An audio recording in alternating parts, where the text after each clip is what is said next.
Hi, welcome back to Level 6 Fabrication. I'm Chris, that's Cameraman Mac, and we're getting a little POV action going on today.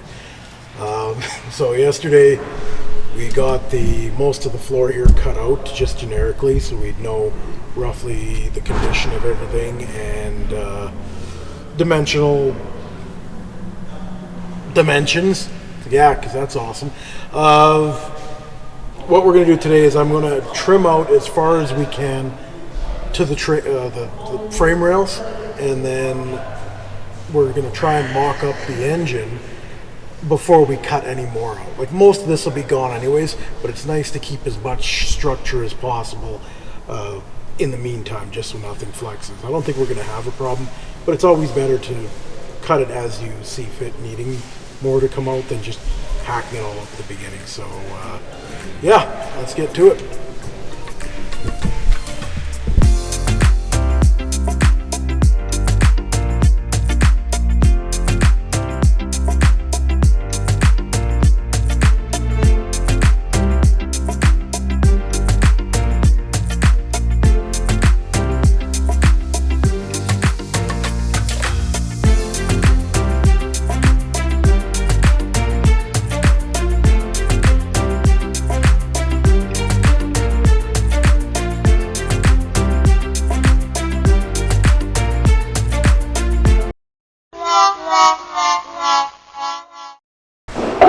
Alright, so I've never actually encountered this issue.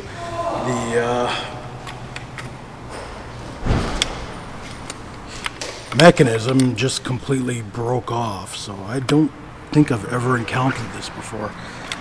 Yeah, usually my DeWalt stuff lasts a lot longer, so guess we'll be buying another one, but we got most of what we needed out, so we're still probably going to try and test fit the engine today. Worst case, we'll be back at it tomorrow with cutting discs or a new sawzall. We'll figure it out. Alright, so we got a new tool, and let's do an unboxing. The best product $80 can buy. I hope it at least finishes cutting the floor out. I don't have a lot of faith, I'm not going to lie, but at least it's got a warranty. We'll let you know how it does, because we just can't have this half cut. We don't half-ass shit.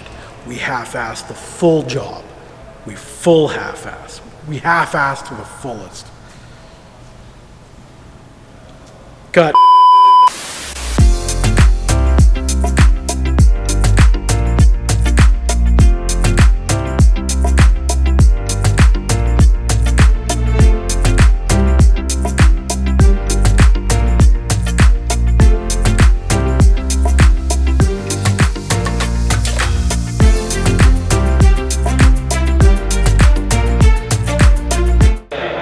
So, I don't know, time-lapse time, that was probably about 30-40 seconds. But we managed to cut everything else out, rip through all the remaining bulkheads. I mean, it's Honda metal, so it's not like it's overly thick, but so far, like, she is getting warm, but she's holding up. Let's hit the other side.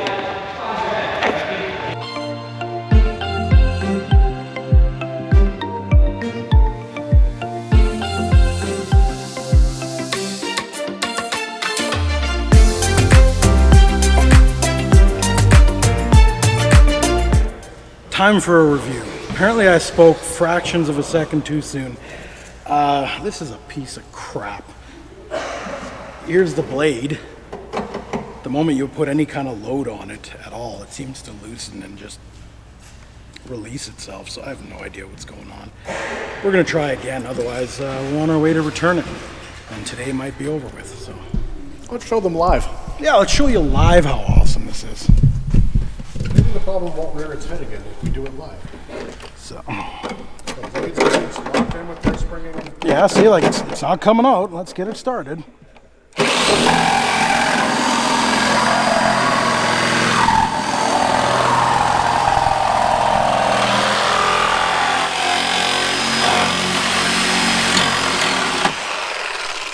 Of course, just because you guys are watching. Because we're watching. No.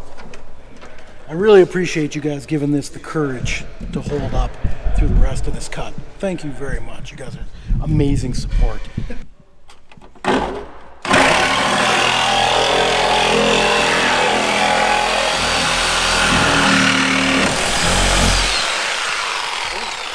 Well, we managed another 1.5 foot a cut, but yeah, same thing. So the moment it's not cutting through 20 gauge, even when you double up the metal, it seems to pop out. So we'll keep plugging away so we get some more footage from you, but it's probably going to take longer now that we're just chiseling stuff out. So we'll see how it goes.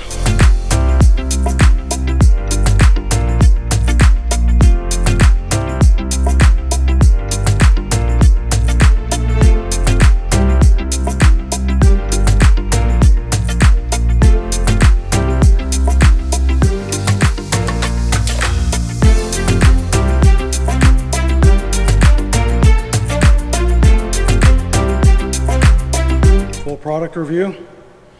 Objection, Your Honor. This sucks. Sustained, not overruled. Piece of monkey shit.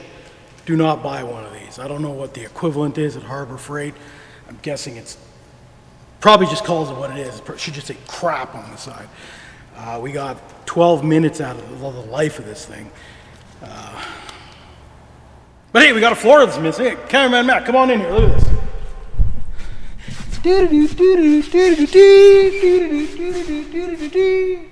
Don't sue me, Dave Chappelle.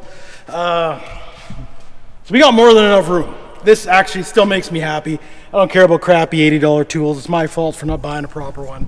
Even though when I had a proper one, that one broke as well. Maybe I'm just too stupid to use power tools. Hammer and chisel from now on, guys. So yeah, I'm gonna crawl my ass out of here and we're gonna go get the drive line that's going in here. Stay tuned. But wait, there's more. This has got to go because we're lazy and we don't want to actually have to fidget with the engine too much. So we're just going to lift the car over it or slide it under or whatever it is that takes the least amount of work for us. Because we're old. Old people don't like doing stuff that takes a lot of energy. Blah, blah, blah, yada, yada. We're going to cut now. I don't even know if we're going to time lapse this because I don't expect this to take a hell of a lot of time. It's probably going to take less time than I waste talking. I'm pretty sure about that. So let's get at this with all this awesomeness.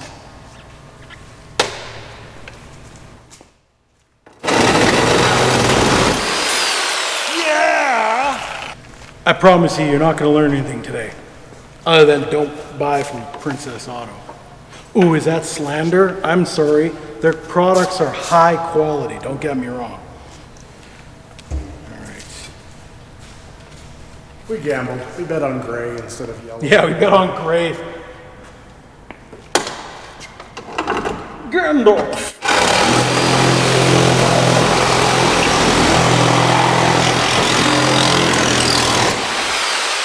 Oh, we got like almost half a foot that time.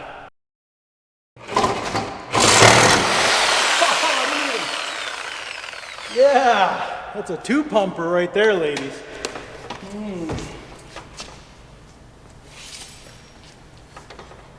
Oh man. I thought Cameraland, everybody out there was gonna, make this one work again, but clearly not. I'm blaming this on you guys because I'm not taking responsibility. All right.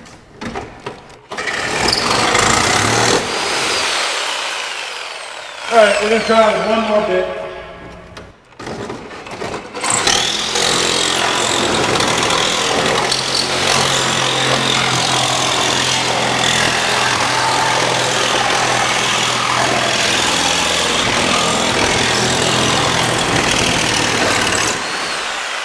Look at that.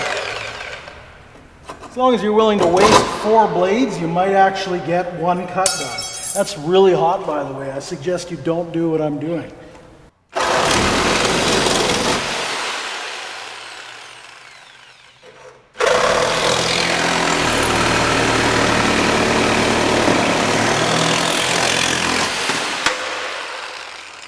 Medic! All right, so I think we're gonna roll. So if you haven't watched any other episodes, you don't know what's going in here. Honda fans, I suggest you unsubscribe now.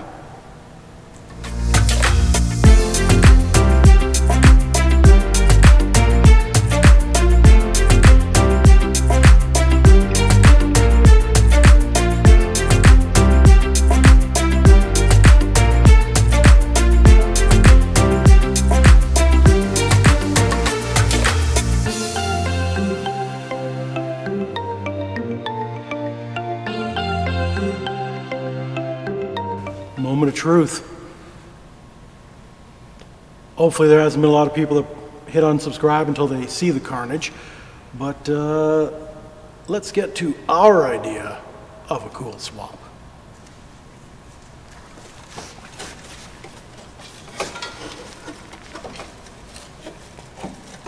When cameraman Mac gets it. Oh my God, we have a CRX.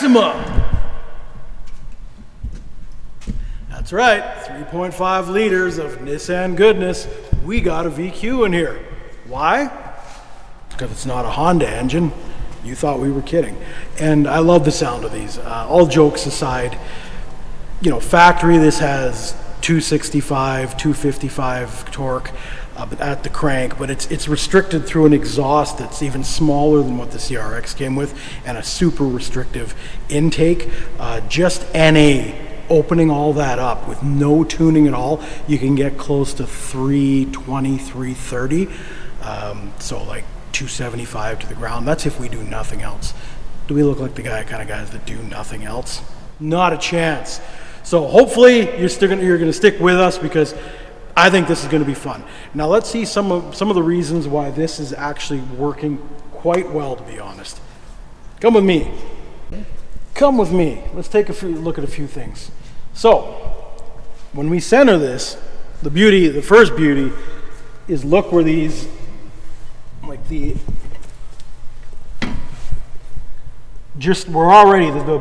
hat of the brakes is right here, so we're gonna have a really good offset. Like we don't even have to get some huge custom wheels. We're gonna be able to easily run a proper offset wheel without, you know, having to stage it out. It's gonna be great. Now come up top. The beauty of this setup is this is the center line axis. Mac, let's get right on top of that so we can show them. What are you noticing? All this weight, 95% of it is inboard. This is going to plant like crazy. Yeah, Mac's got a good shot there for you. All of this is going to add to all that traction and keep it inboard. Now, a lot of people are going to say, why would you go and use a 6-cylinder when the K-Series is so light, it revs? A K-Series is great. We've put it in a bunch of stuff that it didn't belong in, because we love doing that. Let's get to some real facts about a VQ. So I believe the K20, if I'm spouting my facts correctly, is about 298 pounds. So 135 kilos. I believe that's what it weighed when we pulled it out of our 08 Civic Si, because we did weigh it, and it was just under 300 pounds. And I think, what is it at? Like 208 horse, 198 torque, something like that. I don't remember. I'm a few off. You guys can correct me, throw it in the comments. The VQ is only 321. So you're talking 25 pounds difference, and it sings beautifully, it revs nicely, it's incredibly well balanced, and right off the bat, once we open up the restrictions and stuff like that, with no tuning required, we're gonna get over 300 on both those numbers. You think on a 350 Z or a G35, those numbers factory, same engine, are already what is it, 320 for the G35? Roughly around there. So, you know, it's easy to get to those numbers, and we're going to customize everything. So I know I'm talking a lot, but another cool fact, so we've got it on the Maxima front subframe. Now, cameraman Mac's going to bring you forward here. So obviously we have to build the cross brace and the roll hoop, which is all going to be right here. Look what conveniently lines up for a simple fabrication, and we've got this thing sitting in here solid. You know, we're going to remake mounts. It still has the factory ones on the front. We're going to remake them solid, because rubber's for, we won't say it. Where are we going with this? I think it's going to be cool. I mean, who knows? It may throw things off. We're going to find out, because this will be on track. This isn't a show queen. We are going to lighten it up with a bunch of carbon fiber, as you saw in a few of the other videos. Lifting this was absolutely nothing, and it still has the CRX driveline up front. I know what you're thinking. Why don't we have two drivelines? We have something like that coming up in the future, but just not right here. We want this to be ultralight. We don't want a ton of power because we don't want to have to tune it and worry about whether it's a perfectly sunny day or what altitude we're at. We don't want to have to wring every last ounce of power out of it and efficiency. We want it to just run cleanly, and if we take it down to sea level, I mean, we're actually quite high here in our city. We're at like 3,300 feet, I believe, something like that. We just want factory reliability with a little extra power. We're guessing with what we're taking out of here, this driveline going back in, we're guessing we're going to end up around 1,500 pounds or 680 kilograms. Sounds about right? Yeah, sure. It's probably close to, yeah, about 680 kilograms. Now you think that is lighter than the mandated current F1 cars. Just saying, it's going to be fun. So I think we're done for today, but just, oh, and other cool things, instant 5-lug conversion. Very large brakes for free. Like, we got that crashed car for incredibly cheap. That's one of the real reasons we're doing this. We got a crashed 05 Maxima. It only had 59,000 miles on it, 100,000 K. And we thought, what a waste to just, collect a few parts, because it had a bunch of great parts on it. Now we got a driveline, and we got brakes, we got a subframe. This is all stuff that we don't have to go and buy now, and these are off-the-shelf parts that anyone can get anywhere if anyone ever has to change it. And if you think those brakes used to haul a 3,400 pound car to a stop, I'm not saying they did it efficiently, but this is going to be 2,000 pounds less. So I'm going to quit talking. Cameraman Mac's going to circle around. I'm going to pull the rest of the cover off just so he can try not to run into things, but show you just what the car looks like at this point. This is only 5% into the project. Lots of cool stuff coming. I'm going to shut this. Cameraman Mac's going to do his thing. I hope you would enjoy this as much as we've enjoyed this so far. Cue the Mac.